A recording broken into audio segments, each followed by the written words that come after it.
You're listening to Life Repurposed with Michelle Rayburn, where you'll find uplifting and practical advice for everyday living, creative inspiration for do-it-yourself projects, and recommendations for books and resources that will encourage you to embrace your life repurposed. I'm your host, Michelle Rayburn. Hey, welcome to another episode of Life Repurposed. If this is your first time joining me, welcome. Thank you for trusting me with your time and listening in. I am going to be talking this week with my friend Kolleen. Kolleen Lucariello is the author of the book #BeYou, Change Your Identity One Letter at a Time. And we talk about that some in this episode. She's also the co-director of Activate Her, where she and her ministry partner Chrissy seek to help women become courageous in their faith, build connection with other believers, and develop confidence as they lead and influence others. Kolleen is a mom to 3 married kids and Mimi to 6 comical grands. She and her high school sweetheart turned hubby Pat live in central New York. And in this episode, we talk about Kolleen's everyday life. We talk about a story that she shared in the book, Life Repurposed, and just got to enjoy sitting down and talking as friends too, and you get to listen in on that. So I'd like to introduce you to my friend, Kolleen Lucariello.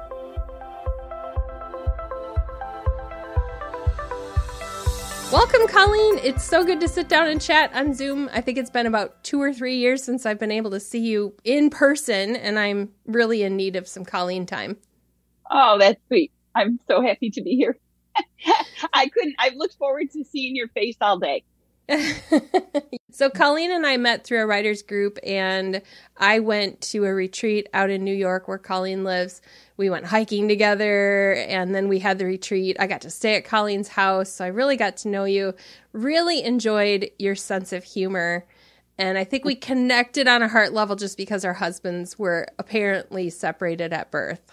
I think they definitely are two of the same mold. I think so. Packer fans, and we talked a lot about their diets and yes, how unhealthy they are, and yet how spry they stay. Yeah. So my husband looks so fit and thin, and actually he can jog and do things like that if he needs to for work. But over the years after meeting Kolleen, I would take pictures of my husband's snack bowls and send them because his version of trail mix is like M&Ms and chocolate chips and Hershey's Kisses and whatever else. That's his trail mix. Yeah, that's Pat and I go hiking together, and I take, an apple and some almonds, and I've got my water, and I've got all that I need to try to make it up that mountain in the Adirondacks. And I look at Pat's neck, and he's got Snicker bars and Hershey bars and Reese's peanut butter cups, and there's not one thing in there that is good for him.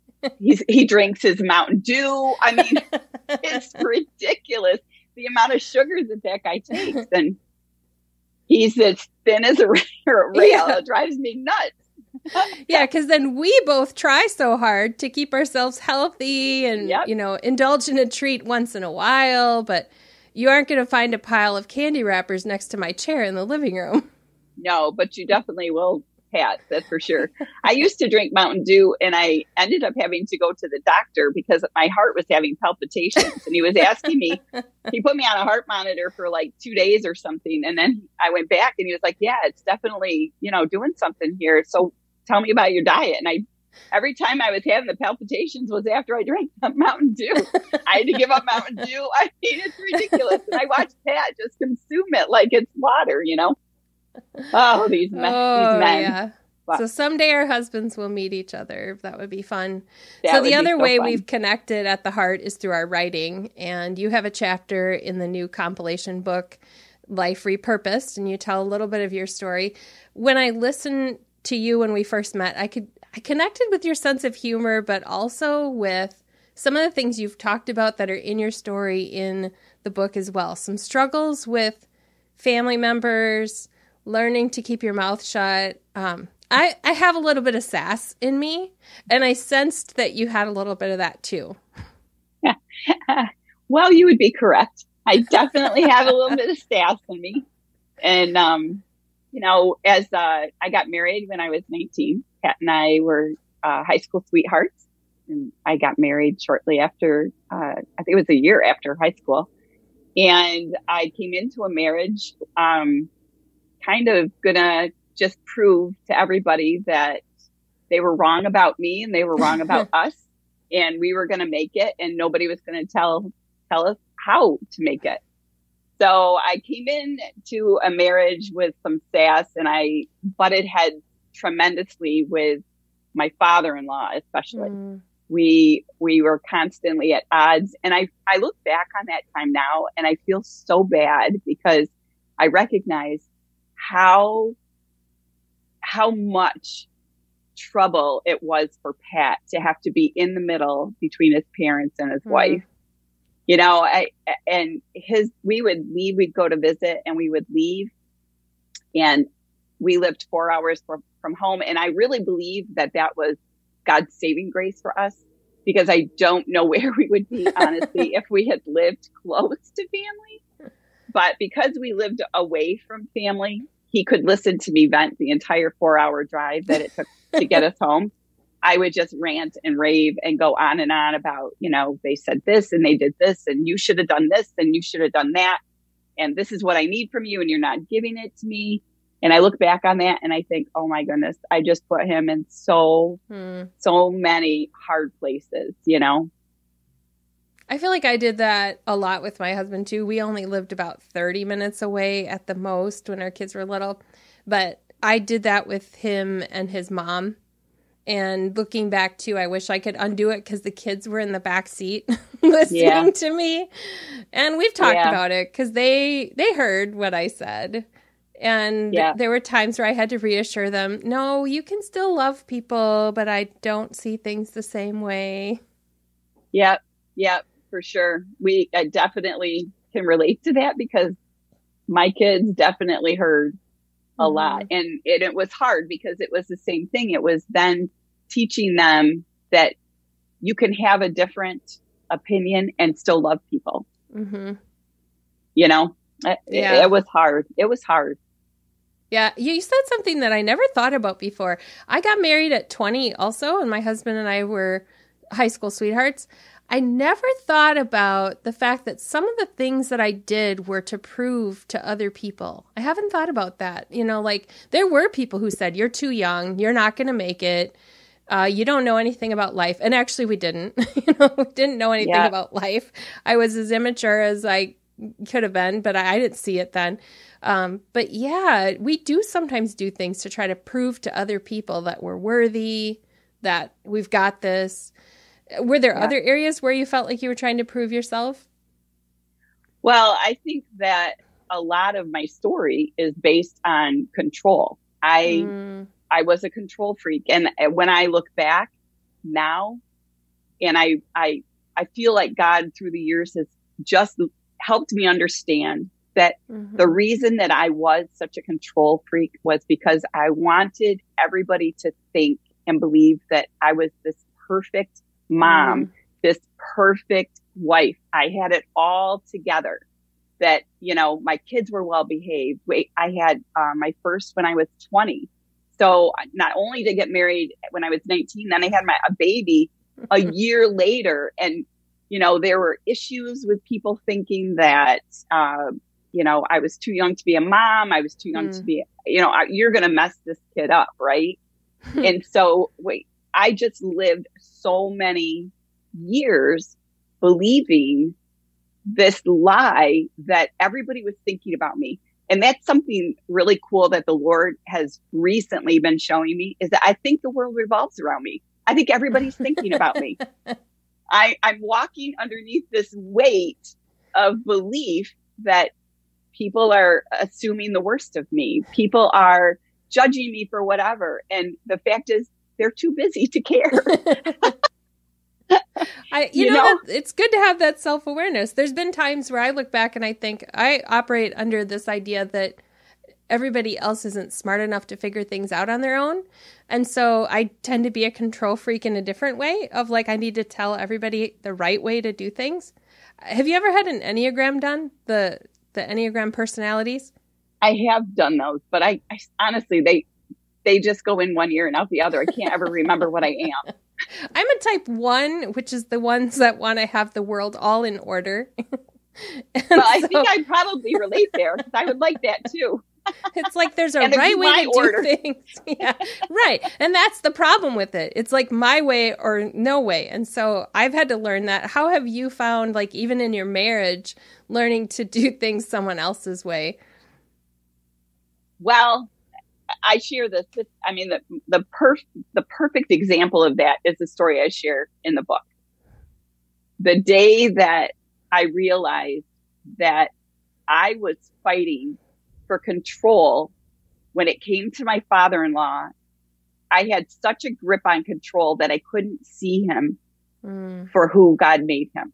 I saw him from my own limited vision and my own perceptions and my own hurt, my own rejection. All of that clouded this man who stood in front of me that God loved too. Mm-hmm. And God had a purpose for, right? And so when I felt like in that moment that the Lord challenged my view of him, he challenged my view of everything and everyone. It was like I suddenly could see that God has a plan and a purpose for other people, not just you, Kolleen. He loves people, not just you, Kolleen. He has people in your life for a reason, and you can't constantly shut people out and keep them out. You have to let them speak into your life. You have to let them challenge your thinking a little bit. And I did not want my thinking challenged, but you know, what a difference my life became. And even my relationships became so different when I started releasing that rope of control a little bit and letting people speak into my life and having the Lord say, you see, you can get to the same destination. You just might go different route. You know, it's like we can both get there. We can both end up getting what we want in the end, but they might do it a little bit differently and be okay with that. Be okay with, and I mean, you just became a grandma, right? Yeah. And two more on the way now. Isn't that exciting? Oh my gosh, it's just so fun. But that's one of the biggest ways that God challenges me right now when I see my grandkids and I see their parents doing things that I look back on and say, you're making a big deal out of nothing right now. Wait, you know, this right here means nothing, but I have to let them make a big deal out of it. I want to go in and I want to rescue my grandkids and say, oh, they're being so mean to you. You're right. Your mom and dad should not have done that. They should not have that rule in place because in the big scheme of things, it doesn't even matter. But the truth is God says, oh, no, you can't do that. You can't go in and rescue your grandkids. Yeah, so it sounds like you've had to cultivate some self-control. Yeah. Humility. It sounds like, because isn't humility the biggest thing that comes into like putting someone else's purpose above your own? Absolutely. Yep. You have to understand that letting them have a say or do that or recognize it, that doesn't define me. You know, my identity is not in what I do. My identity is in who I am because of Jesus. That's where, you know, we get so lost. And honestly, as a stay-at-home mom, I was a stay-at-home mom for all of our marriage because, like I said, I had Adam when I was at 20, you know. So a stay-at-home mom for all these years, living the I can't wait life. I can't wait for my kids when they do this. I can't wait for my kids when they do that. But when I started getting to the point where I said, I can't wait until my kids are gone, then I'm going to do, well, when my kids all left, I didn't know what I was going to do. So I had put my identity. I know what it's like to live my identity through all the things that I'm doing. And it wasn't until after that the Lord said, see, you've been putting it in all the wrong places. Yeah, that's really profound. So what did you do then when you came to that realization? I cried. I cried a lot. Tears are good. Tears are how I process through tears. Yep. I cried a lot. I spent so much time just walking and trying to figure out like where I was and how I lost me. And I realized that I had, I was Kolleen the wife, Kolleen the mom, Kolleen the daughter. I just didn't know who I was. And, I wanted to go out and I wanted to do something. But the funny thing is God had me bring a family of, with small children into my home and do daycare for them. And it was in that process of doing daycare for this one little girl. Her name is Ainsley Grace, that she loved to read. And I was sitting with her one day and I was reading, and we were reading an alphabet book. And when I saw the letter A, in my mind, I had this word accepted flashed. But in the book, it said like A is for apple. But in my, I saw A is for accepted. And every word just was, every letter was the same. And I knew right then and there that God was beginning to show me that my purpose was in more than what I was doing. It's like he kept having to bring me back to this place of saying, Kolleen, you're getting lost in purpose again. You're getting lost. You're losing yourself because you feel like you got to be proving something. You've got to be doing something. And it's just not true. I have a feeling a lot of our listeners can relate to that, because wherever we are, whether we're working outside of the home in some kind of career or whether we're at home, people tend to ask us, what do you do? And we respond immediately with either I'm this, or this, or I'm just Did you ever respond with I'm just Always. That was my response. I'm just a stay-at-home mom. I actually had an older woman one time who she actually told me when she found out that I was a stay-at-home mom. And honestly, she was a really good friend of ours. She was like a mother figure to me. But she was somebody who had been at home and then went to work.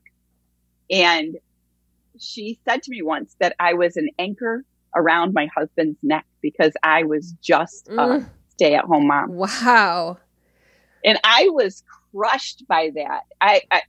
And then, we take these comments that people say about what we just are, and they ruminate in our thinking. They just are constantly there, and we think about it over, and it's so easy then for confusion to come in. Well, if that's how you see me, then I better do something to fix that. Right.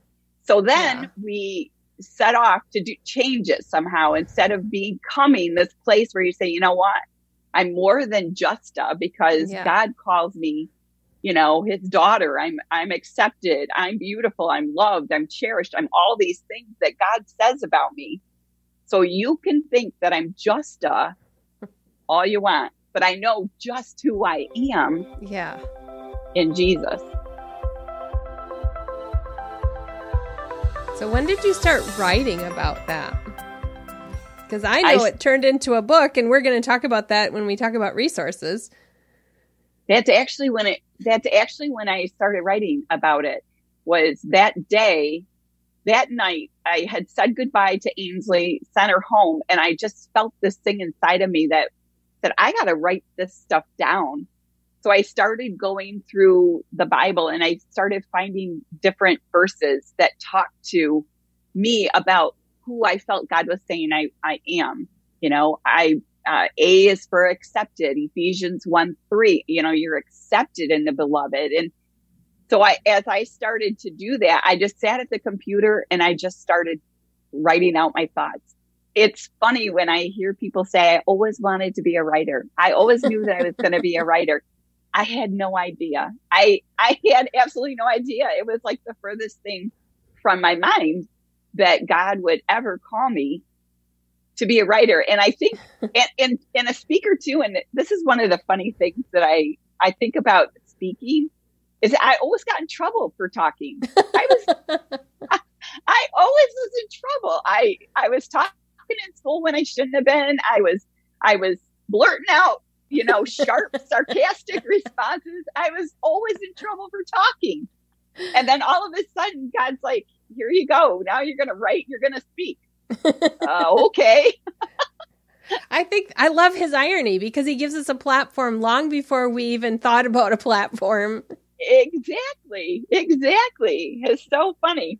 But yeah, so that night I started writing after Ainsley left, and I poured out my heart, and then it was, I don't know, maybe 6 months or a year later that one of the girls that I mentor, she said, I'm looking for a book on identity. I want to know who I am in Christ. And I just looked at her like, are you kidding? I've been writing about this. You want to sit down with me? And so we started going through it together, and I wrote chapters. And before long, I had another friend who was looking for the same thing. And so that's pretty much how it started. I had no idea this is what I do. When did you start speaking then? It was after the book was published. Okay. And so you spoke to groups of women. Did you have people come up after and talk to you about how they had struggled with identity? Yes, absolutely. All the time. I spoke at a women's retreat. I was just blessed by this church in the Wesleyan Church in Central Square. Well, it's actually in Mallory. And they asked me to speak at a retreat for them. And they would have me come back. I think I went back like 4 or 5 times. And it just blessed me so much because I got to know them. Mm-hmm. And I think that the reason they had me come back is because they knew me. They knew my story. They weren't afraid of my story. They weren't afraid of hearing what God has to say. They wanted to hear that truth because they could relate to it. Mm-hmm. They're lost in their identity too, Yeah,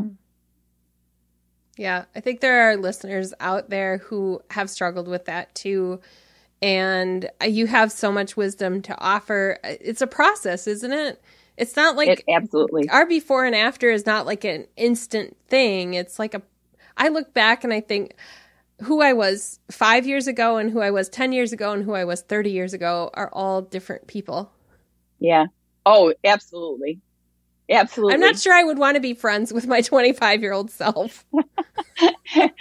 The only thing that I think about is sometimes I think, if I could just go back and if I could be the person I am now, and, there would have been so fewer fights. I would have had peace inside. I was a constant turmoil mess inside because when you're trying so hard to hold it all together perfectly, I got that side-eye look for my kids when they're sitting in church next to me. Like, you better stop making that noise. I want everybody to know that my kids know how to sit quietly in church.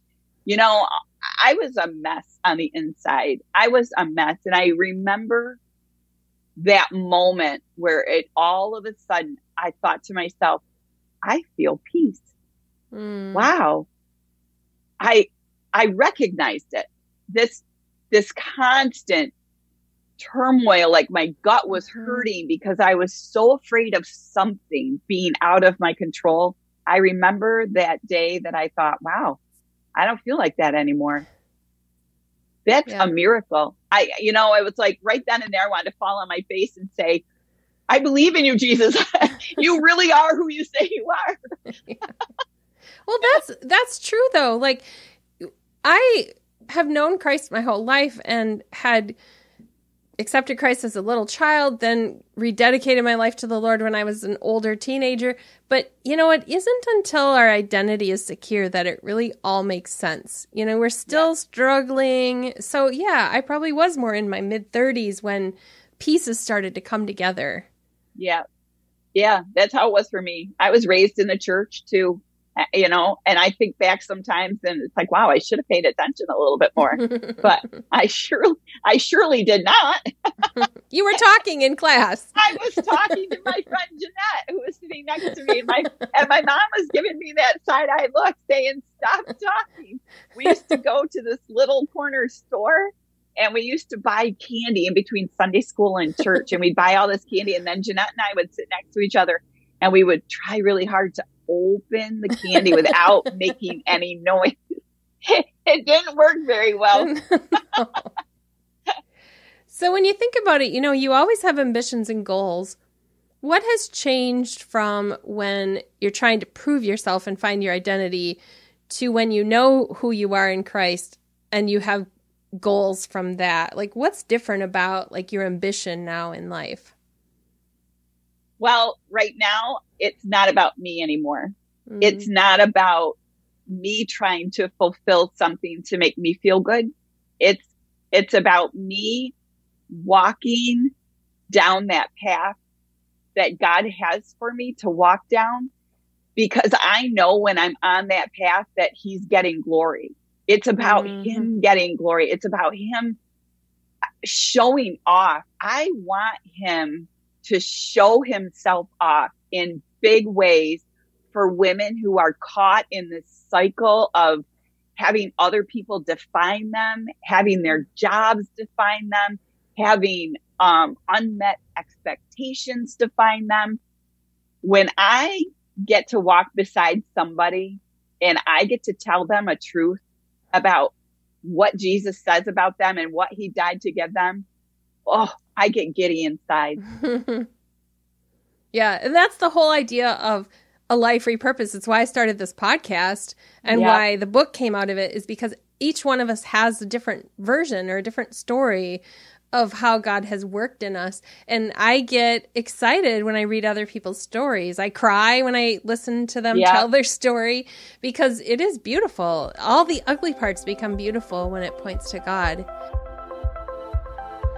I'd like you to tell us a little bit more about your book, Be You, and just explain, like, what does a reader find there? How can they apply that content to their everyday life?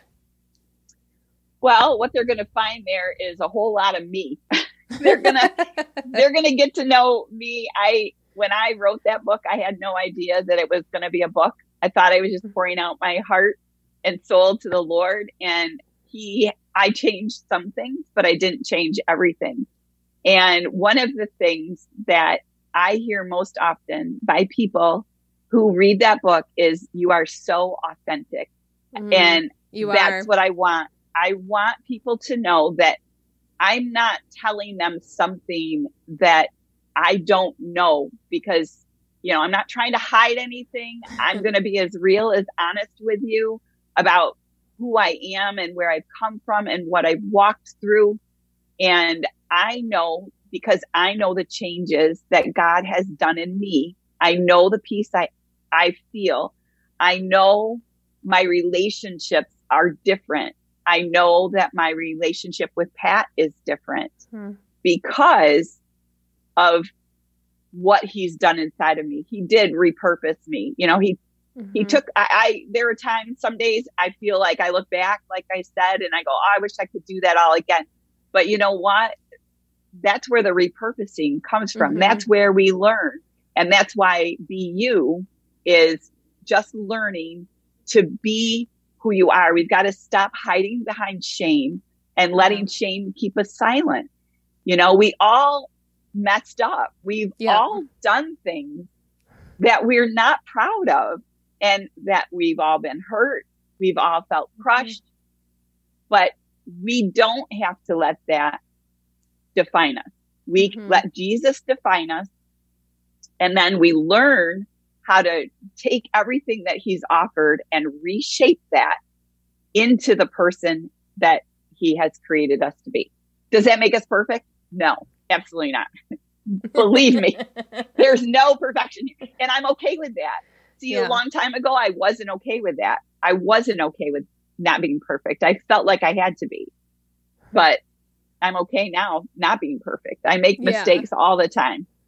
I think that's what the reader's going to resonate with, too. And for those who are going to search for the book, it will be linked in the show notes. But if you're searching on Amazon and looking, it's #BU, like YOU, and then change your identity one letter at a time. So you go through the alphabet, all the things God revealed to you, and then there's an opportunity for the reader to interact at the end of every chapter. Tell us a little bit about that. All right. Well, when they finish the chapter, they're going to have a section where they're going to be asked to activate. They're going to start the work. We have to be willing to do the work that God is calling us to do. So we have to activate that. Then we're going to learn how to become by getting into his word, reading what he says, sharing his thoughts, or allowing his thoughts to become our thoughts. And then we're going to start confessing them. We're going to start speaking the truth. If I can't live in who he made me to be, if I'm always talking about who I was and who the enemy thinks I am, yes. I can't do it. So I'm going to start, my confession is going to be different. I'm going to say, when I mess up and I start, talking about how bad I am or how I'll never learn, I'm going to change that confession. And I'm going to say, you know what? I messed up, Lord. Thank you so much for forgiving me. And thank you for this second chance. Thank you, God, that you can show me the better way. How can I improve on this? Yeah, I love that. So this isn't just Kolleen's memoir. This is Kolleen saying, here's my story, now share yours. And so it's like, what can God do in you if he can do this in me? And that's why I love the heart of your message. You also then have turned this into a women's ministry. And so when you talk about, like, each chapter of your book has an activate section, you're really all about activating women. Tell us about that ministry that you're part of. Yep. I'm a co-director with my friend Chrissy Garrett. We co-lead a women's ministry called Activate Her. And we have 3 foundations for the ministry that we live on. And that is helping women to become courageous in our faith, building confidence in our leadership, and connecting in relationship.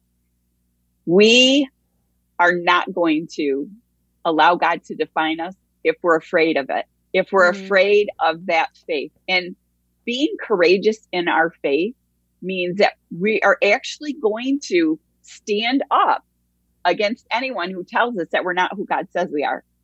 We're going to have to start speaking truth when it's not necessarily the easiest thing to say in that moment.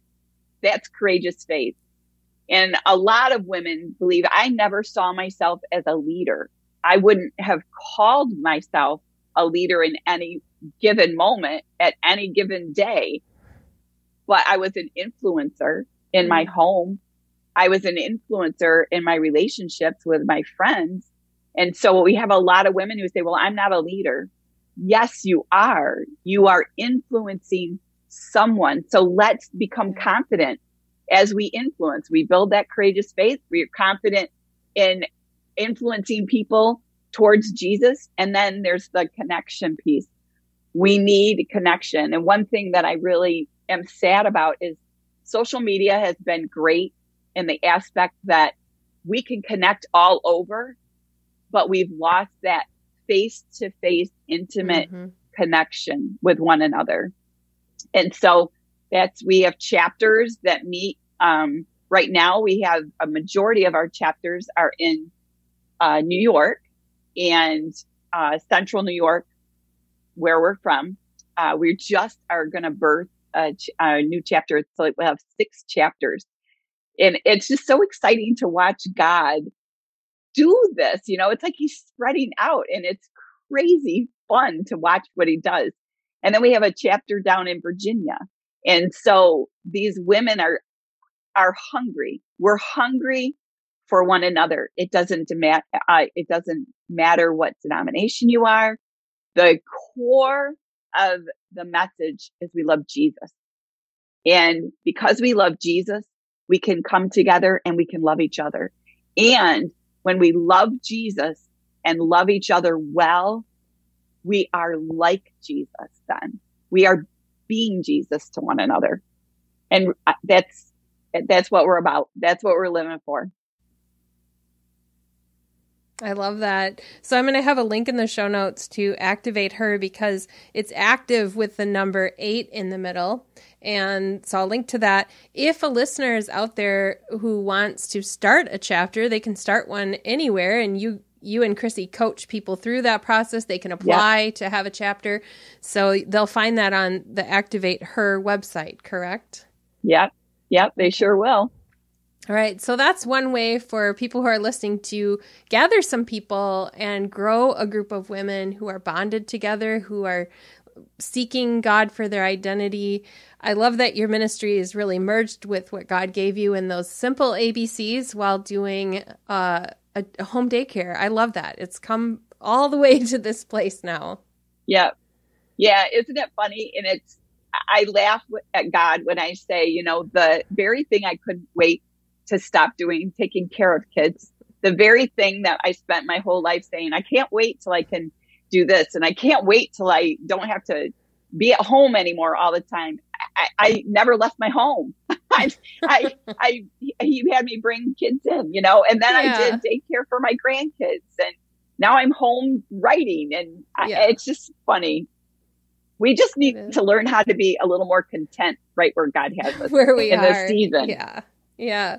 So if people want to connect with you online, where can they find you? Where's your website? They can connect with me through speakkolleen.com. And that's Kolleen with a K and 2 L's. Yep, that is correct. I'll link to that as well. Kolleen, as we leave and say goodbye to our listeners, what words of wisdom would you like to leave with them? Well, I would just like to tell them that they can change their identity one letter at a time. It doesn't have to happen overnight, and it's not going to happen overnight. But one letter at a time is all it takes for them to allow God to come in and show them who He says they are, so that they can activate that person and then, hashtag be you. Yes. Thank you so much for sharing your heart with us today. I've enjoyed chatting. Well, thanks for having me. It's been so fun.